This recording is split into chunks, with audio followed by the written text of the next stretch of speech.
얼마 전 영상에서 직장인이 자본가가 되기 위한 패스트 트랙을 알려드렸습니다. 그 방법 중 하나로 시간을 초월하는 지식 자본가가 되라는 말씀을 드렸는데요. 오늘 영상에서는 지식 자본을 쌓을 때 구체적으로 어떻게 분야를 설정할 것인지에 대해서 노하우를 알려드리려고 합니다. 지적 자본을 쌓는다는 것은 쉬운 말로 공부를 의미하는 거죠. 지식과 통찰력을 키우기 위한 공부를 하기 위한 첫 단계는 어떤 분야를 배울지 탐색하는 것입니다. 학창시절에 우리가 진로를 탐색했던 것처럼 직장인들도 새로운 지식을 쌓기 위한 관심 분야를 적극적으로 탐색해야 됩니다.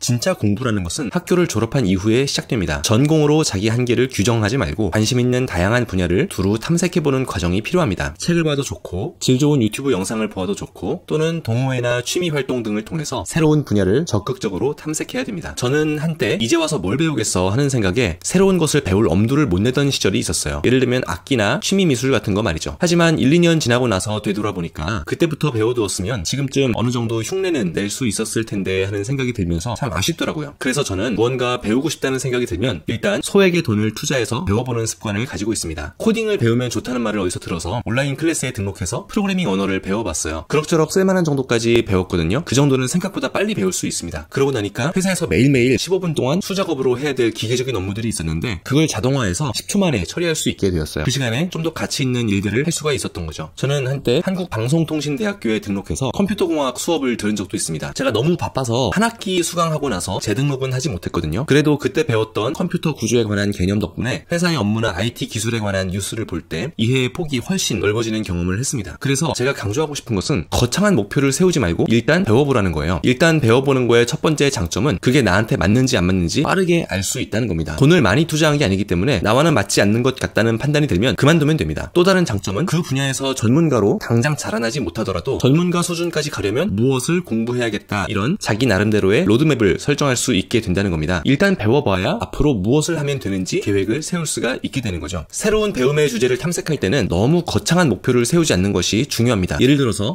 내가 오늘 갑자기 역사에 관심이 생겼어. 열심히 배워서 역사 강사가 되어야지 라고 생각하면 안 됩니다. 목표가 너무 크면 진입 장벽이 높아집니다. 어느 세월에 저만큼 할 수 있겠어 이런 생각이 들면 잠재의식은 가능성을 차단하게 되는 거예요. 가능성이 차단되면 행동력을 끌어올 수가 없게 됩니다. 새로운 것을 탐색할 때는 그걸로 유명해지겠다거나 돈을 벌겠다는 생각은 잠시 접어두는 게 필요합니다. 처음부터 그걸로 돈을 벌겠다, 유명해지겠다 이런 목표를 세우게 되면 배움이 수단으로 전락하게 됩니다. 공부가 목적이 아니라 수단이 된다는 것은 즐겁게 공부할 수 있는 길을 잃게 된다는 거거든요. 배움을 탐색하는 단계에서는 배움의 즐거움을 줄일 만한 요소를 최대한 제거하는 것이 필요합니다. 이걸 이용해서 무엇이 되겠다거나 이것을 이용해서 비즈니스를 하겠다는 생각보다는 오로지 흥미와 관심이라는 기준을 가지고 다양한 분야를 기웃거려 보는 것을 권해드리고 싶습니다. 관심 분야를 찾는 게 너무 어렵다는 분들도 계세요. 관심 분야를 찾는 것이 너무 어렵다면 내가 평상시에 누구를 보면서 가장 부러워하는지, 평소에 즐겨보는 유튜브 채널이 뭔지, 할 일 없을 때 네이버에 뭘 검색하는지, 어릴 때 꿈이 무엇이었는지, 평소에 내가 어디에 돈을 가장 많이 쓰는지 이런 것들을 살펴보면 좋은 힌트를 얻을 수가 있습니다. 그 중에서 약간 관심이 가는 것들을 망설이지 말고 배워보는 거죠. 오늘 소개한 내용은 제가 쓴 책 이기적인 새벽 출근의 일부 내용입니다. 관심 있으신 분들은 직장인을 위한 나만의 시간 활용법, 갓생의 비결을 담은 이기적인 새벽 출근을 꼭 읽어보시기를 권해드리고 싶습니다. 오늘은 지식 자본을 쌓는 과정에서 필요한 마인드셋을 중심으로 설명을 드린 것 같습니다. 다음 시간에는 직장인이 전문적인 지식을 쌓는 구체적인 채널과 방법을 알려드리려고 합니다. 오늘 영상이 도움이 되셨다면 구독과 좋아요 버튼을 눌러주시고 주위에도 공유해주시면 좋겠습니다. 저는 다음 시간에 더 유익하고 도움이 되는 콘텐츠로 찾아오도록 하겠습니다. 감사합니다. 다음 시간에 만나요.